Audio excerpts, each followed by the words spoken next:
Welcome to another edition of Reaching Out. I'm Gregory Floyd, President, Local 237 Teamsters. With us, a very special guest for the very first time, New York City Councilman Yusef Salaam. In 1989, at just the age of 15 years old, Yusef was tried and wrongfully convicted in the Central Park Jogger case, along with 4 other Black and Latino young men. The Exonerated Five spent between 7 and 13 years behind prison for crimes they did not commit in 2002. A lifelong resident of Harlem, during the past 2 decades, Yusef has become a family man, a father, a poet, an activist, and inspirational speaker. In November 2023, Yusef won the election for New York City Council in District 9.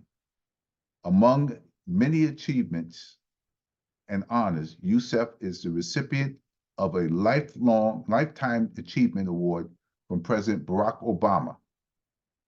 He is a board member of the Innocence Project, a TV contributor on CNBC, CNN, MSNBC, and Fox. Yusef also authored his memoirs entitled Better, Not Bitter. Thank you for coming on Reaching Out. My pleasure. Thank you for having me. Good. For those who don't know you, tell us about yourself. I believe I read the brief bio, but your life is more than just a brief bio. Tell us about, after you were released, how you put your life back together. Well, much of the challenge of putting your life back together, of course, as you can imagine, being such a young person entering the criminal justice system. I was 15 years old when it happened, and being released at 23, I was a person who was considered an adult, I would say, but didn't have any of the necessary toolkits or necessary ingredients in my toolkit to actually be an active adult with the experience of that person of that age. You know, in fact, I was severely handicapped and had to rely greatly on the support, not necessarily support that I was completely conscious of, but the support of my family gently allowing me to lean on them as I began to repair myself, and they also helped me to repair myself. And so, as you can imagine, having such a strong family support system is really part of the greatest contribution to helping me to find a way back to life, back to society, back to, you know, being a productive member of society, opposed to being something that they often return to society, which is a broken person. And, you know, as they say, hurt people hurt people. So the biggest challenge is, how do you become a person who understands the pain and now can have a seat at the table of support, of progress, of assistance, you know? But a lot of that, like I said, from able to have such a strong family support system, and also a strong wife, strong children, you know. You need that. You need all of the necessary ingredients that you can imagine. You need all of the necessary ingredients that you can imagine to be able to really survive and, in fact, thrive. So tell us about, I see Councilmember Dr. Yusef Salaam. Tell us about your education. Tell us where you went to school, how you started putting those pieces of your life back together. Yeah, so I have an honorary doctorate. I've always told people that that's exactly where I got my doctorate from. The organization that gave me the doctorate said to me, look, you didn't get an opportunity to go to school in a traditional sense, but you went to 7 years of prison. And in that time, you used your time really to learn all that you can and could. And so therefore they wanted to honor me with a honorary doctorate in the humanities. I had actually had an associate's degree in applied science. And then I was going ahead to actually continue my studies to get a bachelor's degree. But at that time, I think the governor was Pataki, George Pataki in New York, because people were so angry at the fact that people were going to prison and coming out with college degrees. And because I think a lot of things contributed to the fact that education was taken out of the prison in mass. But for me, it was, one of the most difficult things not to continue to be educated, and so I came home from prison and I just started to continue my education by being a lifelong learner, reading as many books as I could, participating in the great process of, adding truth to power, learning as much as I could about the system that in fact tried to break me, tried to arrest my development. And because of that, as I said, was given a lifetime, was given a honorary doctorate. Okay. So for your first year in office, what are some of your priorities, your legislative priorities? Absolutely. Biggest priorities, as you know, is to make sure, in fact, that we get the opportunity to have affordable housing. And I want to do something that's maybe a bit more non-traditional when it comes to that. I think about a lot of what's been stated in terms of affordability in New York. And a lot of the affordability rests on the idea that the area median income is where it's at, right? But that's set by the federal government. If we had the opportunity to have the people who wanted to build up our community give us an opportunity to really speak to the income levels of the individuals of those communities, it would be such a more fair process, because we're talking about being able to afford, right? We're talking about affordable housing and being able to afford the homes or the apartments that you're applying for. And that looks very different for a person who, say, makes $14,000 a year max. A person who makes $20,000, $30,000, $40,000 max. When we think about those things, affordability can't rest necessarily just on the area median income when a lot of people are falling below that. The other thing, of course, is I want to tackle education in a really holistic way to ensure, in fact, that everyone has a great education. I want to tackle, public safety, right? I'm thinking about the fact that I was appointed as the chair of public safety.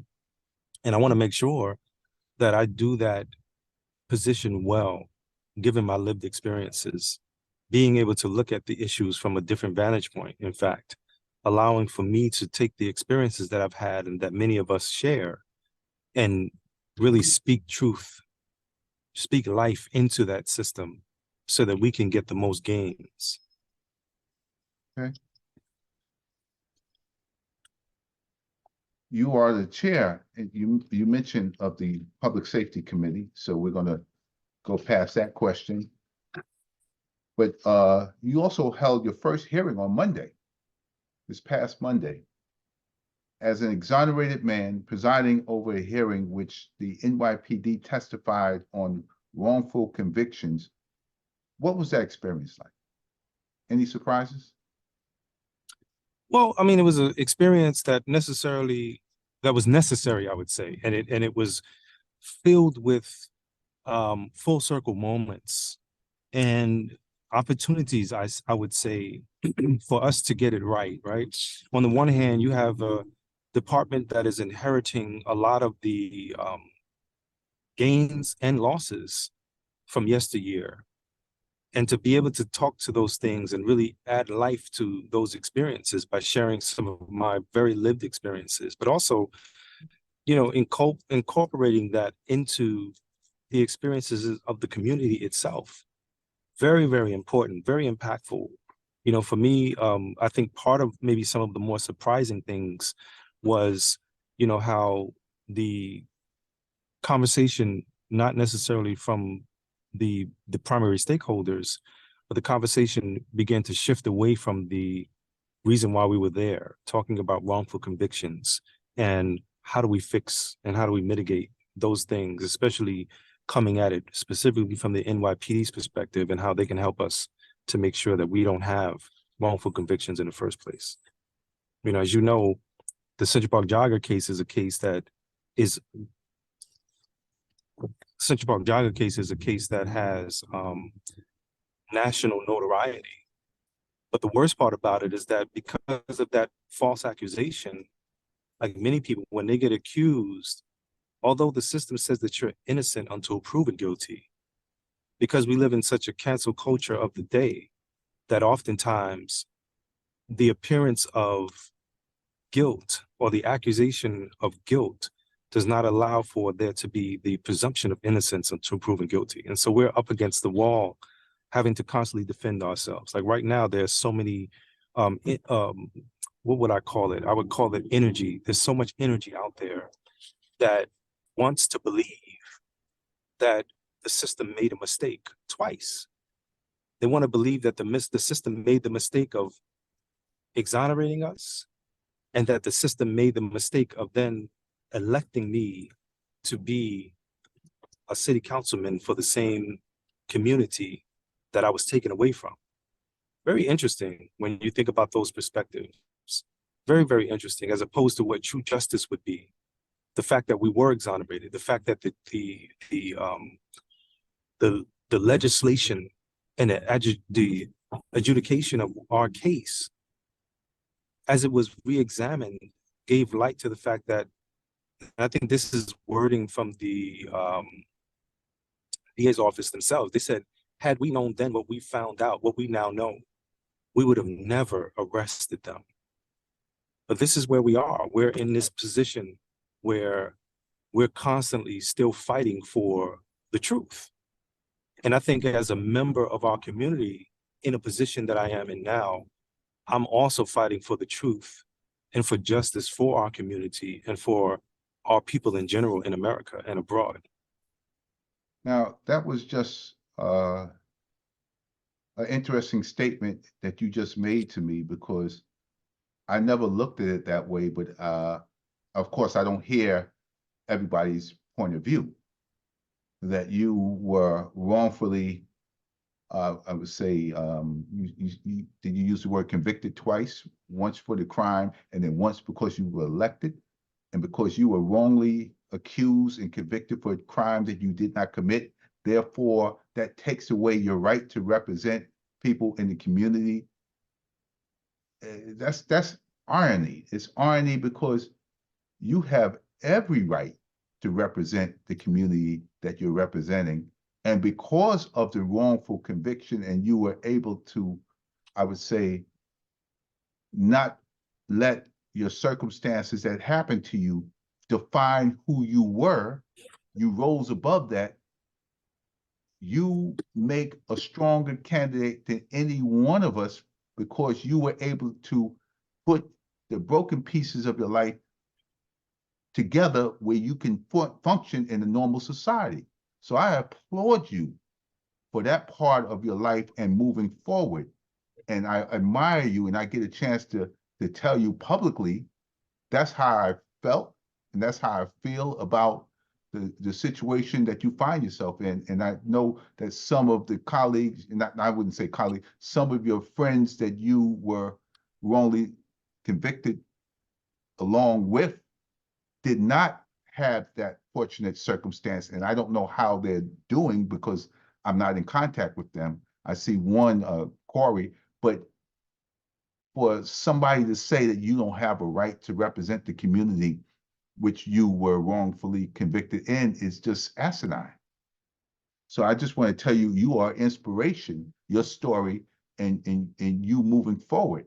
And I really hope that if they're dissatisfied with you representing your community, I hope one day you get to represent more parts of this city and further discuss them if that's what their opinion is. Well, I thank you for that. You know, I definitely the work of making sure that the constituents in my community is upheld, that the value that I add to it is definitely given, is very important. You know, it's a personal, it's like a personal thing for me specifically, because when I think about, you know, all of the people who in fact have needs, the people who are crying out for justice, the people who are saying, look, this is wrong.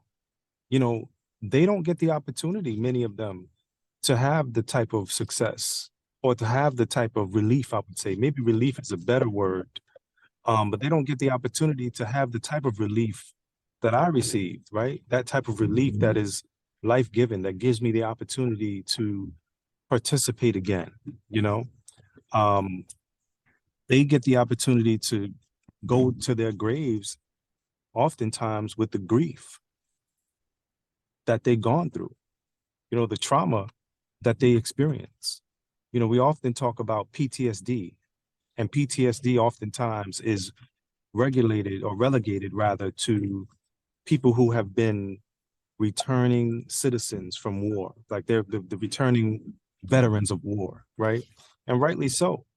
But when I think about also the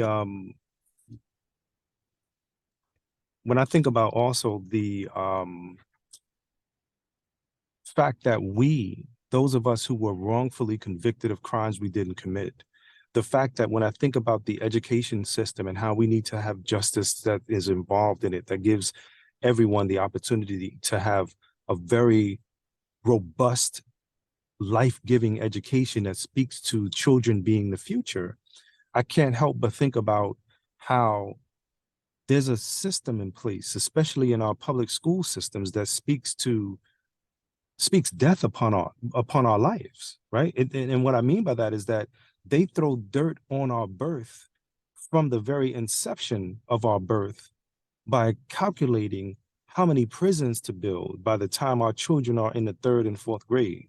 This is through the public schools. So therefore, that means to me, or that tells me that there's a huge problem on the one hand, but that there's also a huge opportunity. The opportunity is that we can most certainly change that, but providing the best education we can. And we know we can because we've seen it done. But it also tells me that in some ways we are prisoners of, or we are imprisoned because of the politics of others. And so if I'm a political prisoner because of that, then as a returned citizen, I'm a prisoner of war, a war that I did not want to be a part of, but a war that I was thrust into, that I now have the opportunity to do something about, to use my experiences and say, this is our way forward. And guess what? I may not have all the answers, but I do know that as a community of people who have experienced the worst of it, we do have the answers, because as I often said, those who have been close to the pain should have, and in fact, must have a seat at the table. You're listening to Reaching Out. I'm Gregory Floyd, President, Local 237 Teamsters. With us is very special guest, Council Member Yusef Salaam. And we're just talking about his experiences. And right now we're going to ask him overall, what accomplishments do you hope to achieve with your committee? You have this high profile, very important public safety committee. What do you hope to achieve? I mean, the biggest hopes to achieve are to make sure, in fact, that we provide a more safe society, a more safe community. I really hope that we get the opportunity to really experience safety in a way that has never been seen in the greatest city, in the greatest, you know, communities. You know, being a person who has come from Harlem, who was born in Harlem, who lives in Harlem, who represents Harlem, I think is, you know, Harlem is known around the world. And when you think about New York City itself, when people say, hey, where are you from? You say New York. You know, when they asked further clarity on specifically where, and you say New York City, people's eyes light up. You're from New York City? Like the city so big, they named it twice? That's what they used to call New York City, right? Hey, New York, New York. You know, New York, New York. I mean, the biggest gain, the biggest hope that I can hope for is to make sure that we have more safety. And what does that safety look like? It looks like equity. It looks like truth. It looks like reconciliation. It looks like transparency so that we can get things right and that we make sure that we get it right through that process. And it looks like fairness, right? Because we don't want to use the color of a person's skin as a judgment to their innocence or guilt. We want to, in fact, look at the character of our people and provide opportunities of value, because we know every single person is born of value. Every single person has a purpose. But if we are robbed of that, and in fact, if we participate in our own development being arrested, then we become agents where the conditions that we live in and are trying to fight our way out of are more unsafe and more burdensome. That was well put. Well said. I have a lot of questions, but unfortunately, we don't have a lot of time.